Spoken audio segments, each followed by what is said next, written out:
सत्य केवल राम है, अर्थात राम को धारण करो। अहिंसा का अर्थात मन से किसी के विचारों के प्रति अशुद्धि ना रहे, यही अहिंसा का है। राम पद से गमन से यदि तुम भटक गए तो यही हिंसा कहलाती है। तो सत्य है, कर्म है, अर्थात तुम धारण क्या करोगे? केवल धर्म धारण करोगे। और धर्म में क्या है? सत्य है, अहिंसा है और प्रेम है। केवल प्रेम, सत्य, अहिंसा ही धारण करने को धर्म कहा गया है।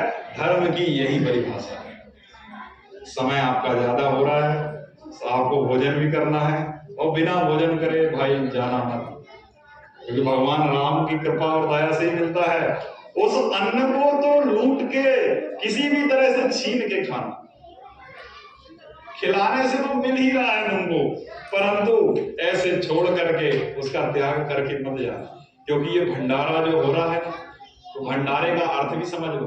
भोजन करा, पचा लिया, उसको भंडारा नहीं कहा जाता। ये जो ज्ञान तुमको मिला, ज्ञान रूपी जो तुमको अमृत मिला, तुम्हारी आत्मा इससे तृप्त हो गई, यही असली भंडारा है। और ये जो वचन चल रहे हैं, ये जो भजन चल रहा है, उस भजन के साथ जो भोजन बन रहा है, उसमें अमृत विराजित हो जाता है। उसको ग्रहण करते ही से तुम्हारे शरीर में शुद्ध विचारधारा आने लगेगी, और ये शुद्ध विचारधारा ही तुम्हारे अंदर सकारात्मक ऊर्जा पैदा करेगी और तुमको सही दिशा और सही पथ और सही रास्ते पे डालेगी, जिससे तुम्हारे जीवन में सारे दुख, क्योंकि तुम बहुत अनंत दुख के रास्तों में करोड़ों जन्म से चल रहे हो। जो रास्ता तुमने चुना है उसमें करोड़ों जन्म बीत गए हैं, और उसका कारण केवल एक ही रहा है कि हर जन्म में तुम्हारी इच्छाओं की पूर्ति नहीं हो पाई।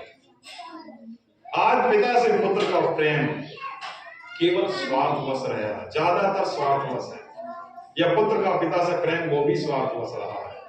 भगवान से यदि प्रेम करो तो निस्वार्थ करो। स्वार्थवश इसलिए कहा है हमने कि पिता की आशा होती है कि मेरा बेटा मेरे बुढ़ापे में मेरे लिए करे, और बेटे की आशा होती है कि पापा मेरे लिए गाड़ी मोटर सब खरीद देंगे, चाहे उनकी कमर टूट जाए, पर वो खरीदेंगे। और जब वो नहीं खरीदते हैं तो पूरा प्रेम खत्म हो जाता है। फिर तू और मैं और तू हो जाता है। कहाँ आप होता था, अब तू मैं हो जाता है। तो ये स्वार्थ में टिका प्रेम था। इसलिए भगवान से कुछ मत मांगो, क्योंकि जब वो नहीं देंगे तो तुम फिर तू और मैं आ जाओगे और छोड़ करके दूसरी जगह चले जाओगे। इसलिए सतत निस्वार्थ प्रेम करो।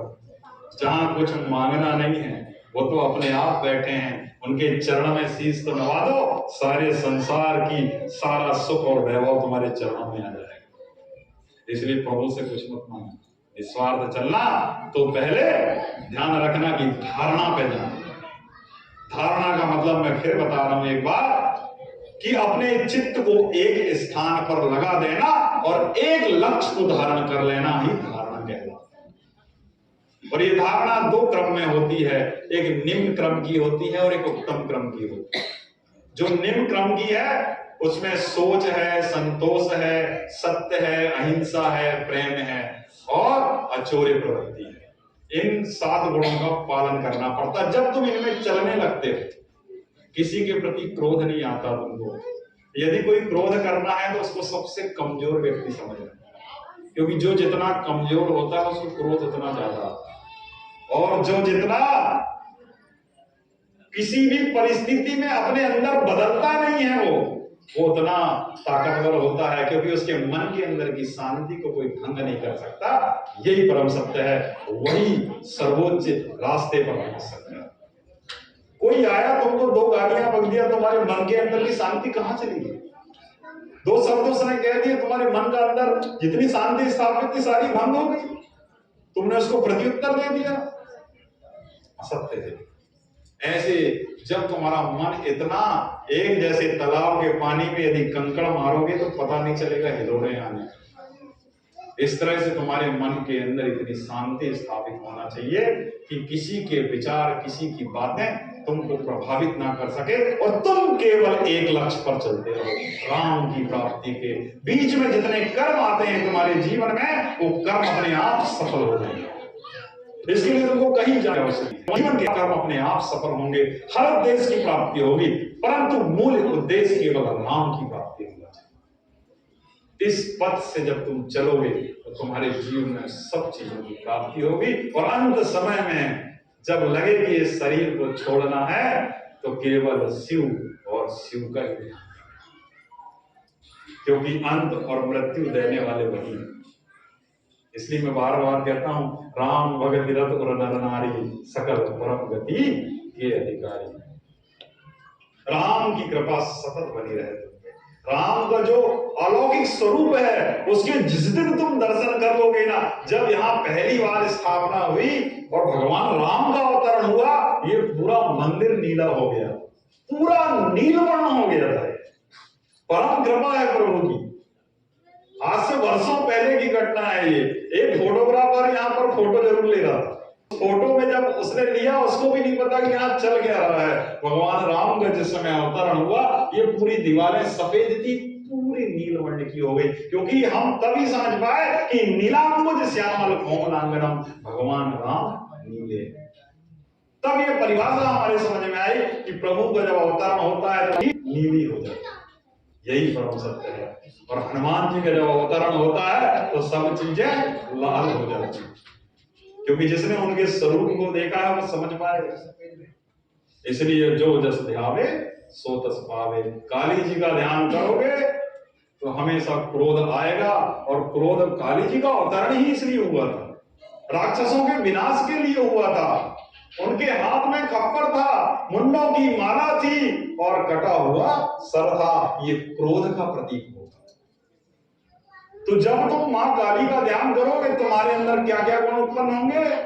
इसको मार दो, उसको मारक चला दो, उसको तारक चला दो, इसको नीचे गड़ा दो, उसको बचा लो, उसको दे दो, या लाभ होगी या हानि का विचार आएगा। बस इसलिए इन लाभ हानि के विचारों से तुम ऊपर उठ जाओ। राम को ध्याओ, पालनहार वही है। जो कुछ मिलेगा तुमको वैभव, जो तुमको प्राप्ति चाहिए, पर उद्देश्य केवल राम की प्राप्ति होगा। तो तुमने धारणा को समझ ली। अगले शनिवार को आप ध्यान के बारे में समझोगे, इसके बारे बाद आप समाधि में, तो तुमको पता चलेगा कि वास्तव में समाधि होती क्या है और उसका क्रम क्या है।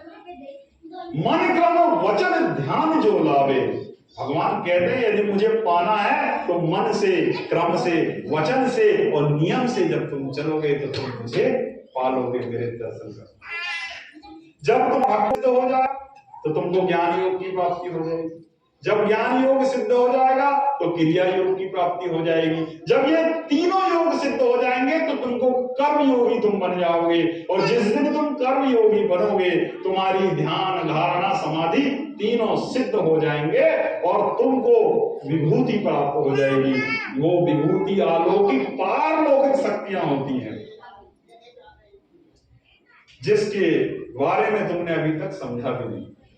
तो क्रम से चलना। ऐसे राम राम करोगे तो कुछ प्राप्ति नहीं होगी, ऐसे मंत्र जपोगे तो कुछ प्राप्ति नहीं होगी, क्योंकि तुम्हारे अंदर जब तक ये 7 गुण विकसित नहीं होंगे, सत्य, अहिंसा, प्रेम, तो सोच, संतोष और तप, ये 7 गुण कहे। इनको जब विस्तृत सोचोगे, इन पर करोगे, तब तुम उन्नत क्रम धारणा में आओगे। क्षमा करेंगे आप लोग, बहुत देर से खड़े हैं।